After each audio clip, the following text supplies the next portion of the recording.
and gentlemen, welcome to Homegrown Gigglers. Yes. Give it up for Shaw TV in the house. Thank you so much for supporting independent comedy and coming on out here.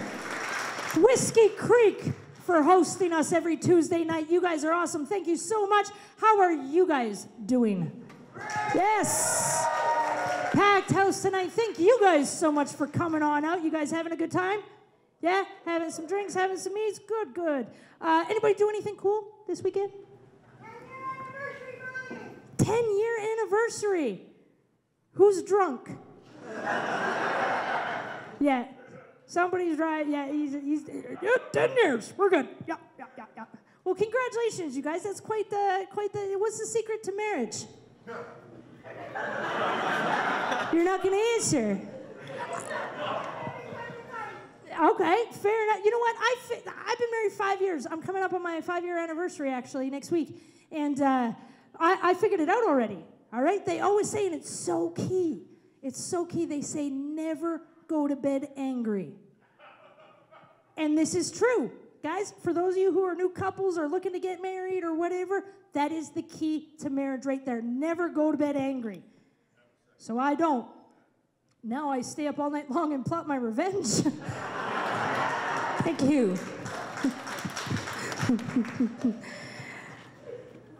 Good times. Anybody do anything else this weekend? Nothing? All right, you're going to leave me hanging. Room full of 80 people and nobody did anything but stay home and watch TV. That's what happened this weekend, right? Nice, nice. You know what I did this weekend? This is just kind of a funny story. I don't know if you guys are going to think it's absolutely hilarious, but I got to be clean and had to come up with something for tonight, so buckle up. I got new windows and doors put into my house. Thank you, yes. Local place, great place. But they kind of screwed up a little bit. The windows were a little bit bigger than the previous ones, so they had to cut my house. So they cut it, but accidentally cut through my central air line. So the day they did this with absolutely no windows in my house was the day that it was freezing cold and rained. Do you remember that last week? Yeah, that was good times. So I had no heat because we had to turn the breaker off, and then they put the windows back in, and then it got hot in the house, so we couldn't turn the central air on, right? So my husband was getting a little, they're going to come by and fix it. The great company, they manned up. They're going to, all right, well, we'll get this going for you. But yesterday was 35 degrees. So my husband, kind of being a bit of a jerk, texted the guys every hour with a screenshot of our thermostat. Any chance you guys coming to fix this central air? Any chance you guys coming to fix this central air? And the guy came back with the best reply. Like, he should have told my husband to take a hike and blocked his number. But instead, he not only sent somebody to fix it, but he replied, man, those windows sure are working good. Keeping the heat in. So if you're watching, you know who you are. Thumbs up, because I've never been able to give it to my husband like that. So proud of you guys. Thank you very much for that. That was good. And like I said, they came by today, they fixed it, and it was cool outside. So I haven't had to use the central air yet, but anyways, yeah. You know, but it got me thinking, though, you know, how blessed I am now. You know, I got a cool house, got some new doors, got some new windows. Wasn't always like that. Growing up, a little different. Share something with you guys, and maybe somebody else in the audience can back me up. Is there anybody in the audience that grew up in the trailer park? Just the one guy? Okay. This might get a little bit awkward. Not too many people can relate, but we'll do our best here. I remember growing up in the trailer park, all the other kids in the neighborhood, they were all like scared of me, right? They're like, man, that chick is from the trailer park. She will kick your butt. I think she's on drugs. I think they had it all wrong. We were all scared of the rich kids. Their parents could evict us. Them rich kids used to tick me off too, right? Because they always used to like drive past my house on little Barbie Power Wheels Jeeps and wave at me. Screw that, man. I never got no Barbie Power Wheels Jeep as a kid. I got a wheelbarrow and a big brother. Used to have a blast jumping the dirt holes in the backyard. I think I was about 9 years old when I realized how poor we were. And it was the day that my parents got us to eat our cereal with a fork. First kid got the cereal. Next kid got the milk. I think I was 9 when I realized that dinner didn't come in a can. But it wasn't always bad, though. You know, there was some advantages of growing up in the trailer park, right? Like, we never got those annoying talks, like, don't talk to strangers. They never talked to us, right? They all wanted the ransom-worthy babies, the trust fund kids, which was really upsetting to me, because strangers, they always have candy.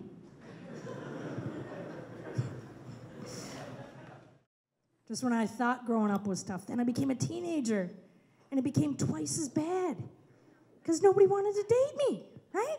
Nobody wants to date trailer trash when they can date, you know, these prima donna girls with Barbie doll boobs and hair extensions and nails and all that garbage, right?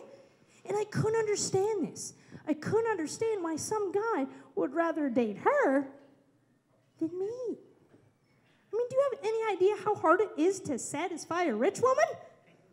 I mean, you have to anticipate, accessorize, attend to, applaud, acknowledge, accept, the loyal, owe, send forever, amaze, babe, broke, bro, bank about, butter up, blue, crow, wax, crest, compliment, console, coddle, clothe, drag, defend, attire, for, diddle, draddle, dip, dry, don't care if I die, dazzle, dishes, entertain, empathize, and listen, chant, fix, fee, forgive, flip, flop, flow, flabbergast, squirtle like a crab on the ocean floor of her existence, toast, thrust, tease, take her places, till death do you part, understand, wet wine down while worship.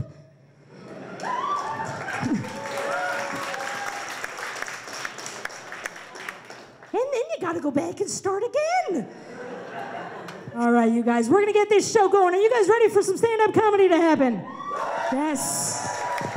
All right, we're gonna bring up your first act. He is climbing here. He started doing stand-up comedy about a year ago. And he's already emceeing. He's doing just fantastic. He has shortened his name, so he's that cool. He's no longer Robert Brewer. We call him Rupert. Please welcome him to the stage.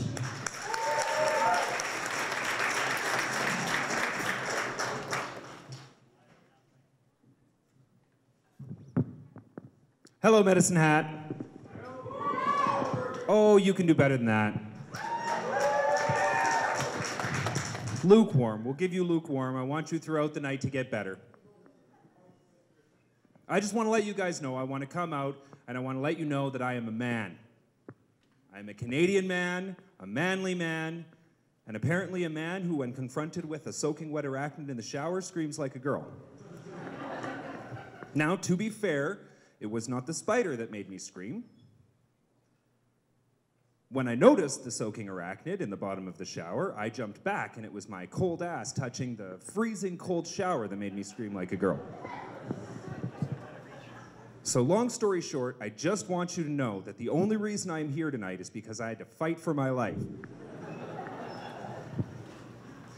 As you can tell, guys, I'm a little strange. I think about things a little bit different. They call me sometimes, although Steph apparently doesn't, a thinking man's comic. I think, but I'm not very good with things. Things like sarcasm.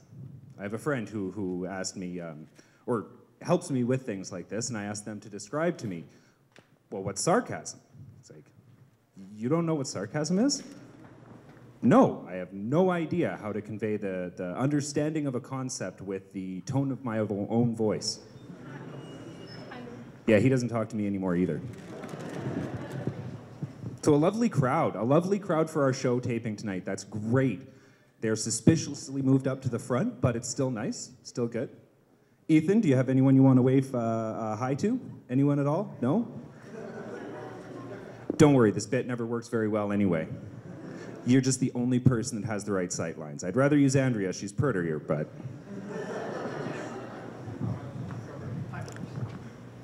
We all take what we can get. Do you want to help me with something, Ethan? But it does involve turning back to the camera. I want you, okay, pass. I just want you to look at the camera and tell Tom not to change the channel.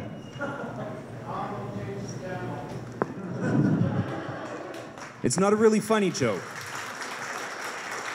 But in 3 months, when Tom's watching this on TV, it is gonna blow his mind.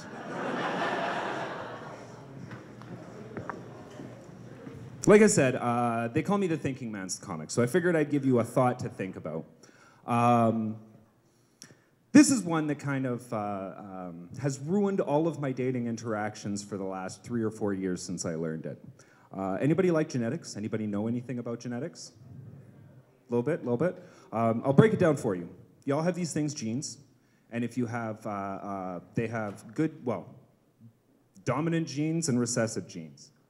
If you have two dominants, it becomes that thing. If you have a recessive and a dominant, it'll be your dominant. The big thing is you have to understand a recessive gene can only happen if you have two of them. I have blue eyes. No one yet? Blue eyes happened 10,000 years ago, and it happened to one lady. She just randomly came up and boom, was born with blue eyes. It was exotic, it was different, gorgeous girl. All of her children had brown eyes because everyone else had brown eyes. Their children, a few cropped up, they had blue eyes. Now, do you know which specific ones had blue eyes? It was the ones who married their cousins. The only way for a blue mutation to show up is if you have two recessive mutations, which, just to break down science for you guys, means you're kind of related. Way back in the line, you had the same mom at some point. That's everybody with blue eyes. So if you have blue eyes, your parents are closer related than someone who has brown eyes. That particular thought has ruined dating for me for the last 3 to 4 months, or 3 to 4 years. Okay, now we'll go back to funny stuff before I bring Steph back up here. Landlords. Are my landlords here?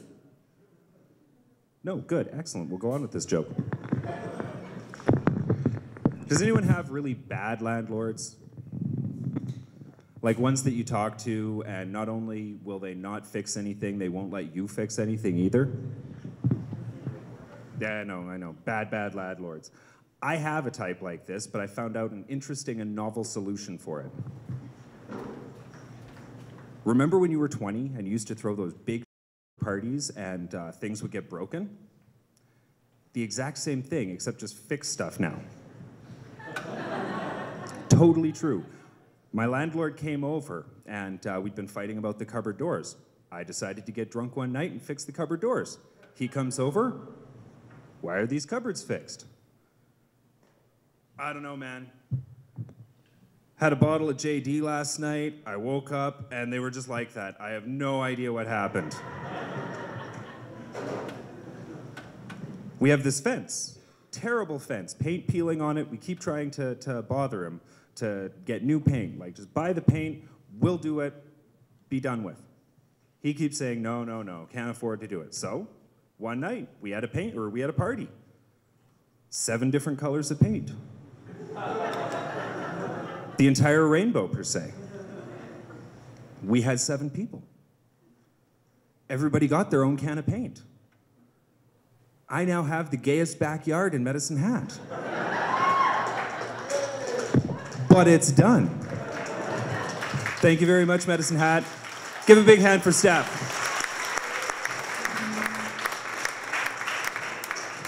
Woo! Give it up for Rupert. All right, I'm working on some stuff here. People, buckle up. Some kids came to my door the other day looking for a donation for the local pool. I like to support things, so I gave them a glass of water. Okay. You guys laugh? Okay. Life is about perspective. Like the Titanic was awesome for the lobsters in the kitchen. Okay. I'm gonna put a hat. All right. This is more of a question than a joke. Does anybody in here know why they sterilize lethal injections?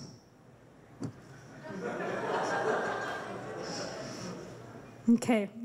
didn't get what I wanted. Okay, I wrote that one today. Okay, we're gonna bring up your next comic. You guys, this guy started out alongside me when I first started out doing comedy, and we used to do shows back in the day together when I ran an improv room, and yeah, he's a good guy.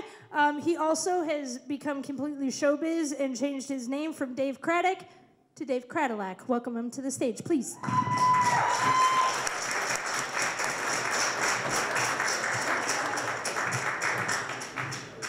How's everyone doing tonight?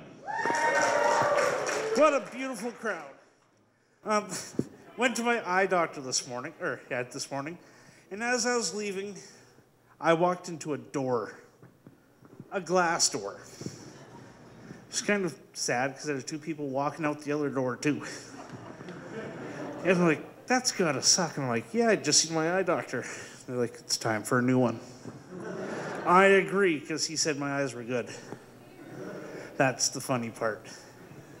Do we have people here who like camping? Any campers in the crowd? Yeah? Cool. I love camping. I camp with the craziest, most interesting group of people. Each of us is responsible for a certain thing to bring. For example, one couple that comes out has a professional-sized grill and flat top and deep fryer, which is awesome.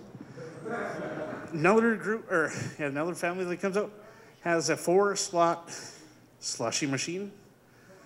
2 of them are marked for kids, 2 are marked for adults. I bring out a gas-powered blender for those margaritas when you're camping, because you know they're delicious. Another person brings out lobster. We're camping, folks. Who eats lobster when they're camping? Anyone? Or is it just us? Okay, maybe we're crazy. It's fun eating lobster when you're camping, though. And I've noticed actually in the crowd here tonight, there's a few people that I find have an interesting look. They're the folks with the beard down to middle of their chest, the flannel shirts, skinny jeans. And I'm going to take a wild guess with that gentleman sitting at the second table there. He probably drives an SUV of some sort. No? 3/4 ton, 1 ton? How often do you take it off road? Never? Oh, I thought you said never. Because I was going to say that's the stereotype. You see these big jacked up trucks with tires that are like me, that don't take them off road because they're afraid of breaking parts. And when they get flat tires, they call their girlfriend because they don't know how to change tires. Anyone know people like that? A couple people? Thought so. And the funny part is they have Saskatchewan license plates on them too. I can say that because I'm from Saskatchewan. Anyone from Saskatchewan here? No? I love growing up in Saskatchewan. In the town I grew up, we had a funeral home, a restaurant, a barbecue, and a delicatessen in the same building. Think about that next time you order a rump roast, or a T-bone, or a sausage, or pierogies. Yes. And also in Saskatchewan, we have a place where you get your driver's license and insurance and alcohol in the same spot. Who would like to live there? Anyone? Lots of people? Cool. Yeah, that's all I can think of tonight, so I'm going to bring Stephanie back up. Here she comes.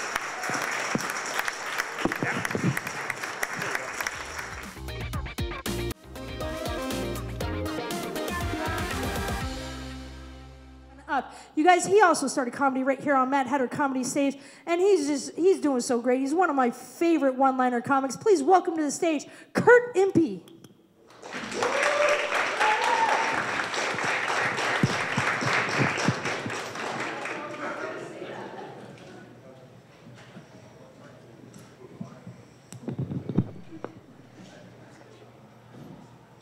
So who wants to hear a joke? You guys are here for jokes? Yeah. my life.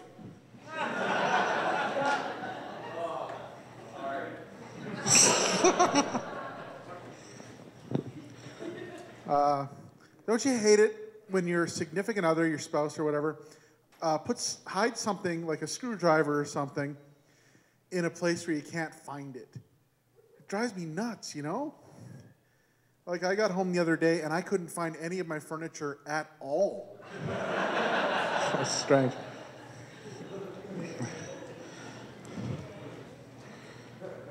I've come to the conclusion that before I fall in love again, I need to get a bunch of new stuff so I can afford to lose half of it.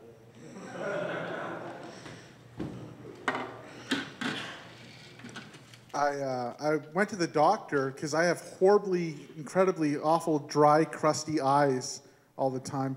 And the doctor said the reason for this is that I can't produce tears. So he said, is there any way we could get your wife to leave you again?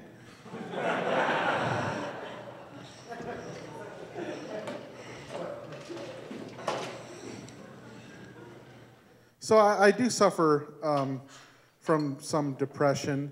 The only thing that's different about the depression since my wife left is that I still sit alone on the couch all night crying. She's just not there to ignore me.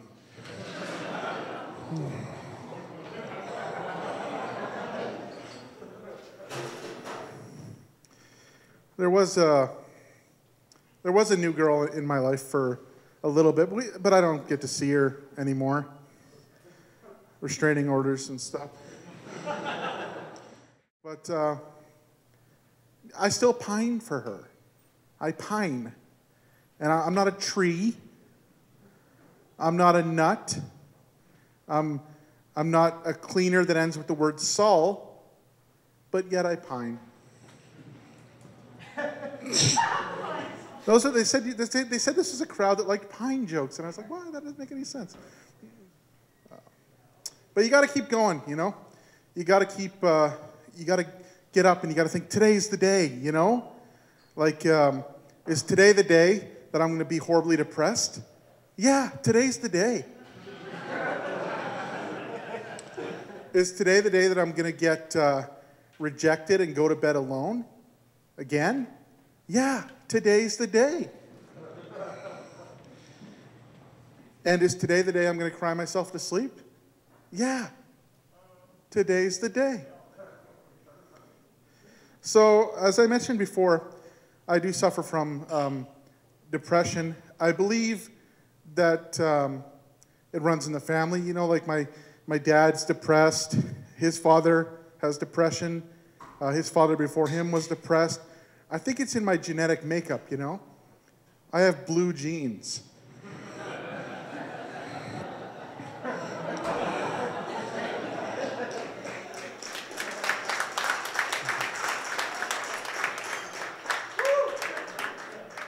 Before I give it back, I have one more piece of business here. A digging bucket, a rock bucket, a V bucket, a cleanup bucket, a hard pan bucket, and a skeleton bucket. That's my bucket list. Thank you, everybody.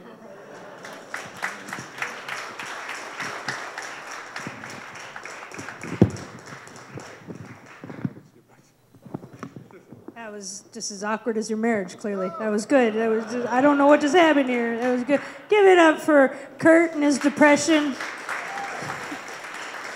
Listen, Kurt, you come up here, man, and you joke about depression, but let's just take a moment to understand it is Mental Health Awareness Month, and if anybody is feeling depressed or blue or don't think anybody cares about them, if I can just give anybody out there a piece of advice, just go get a cell phone and don't pay the bill for a month.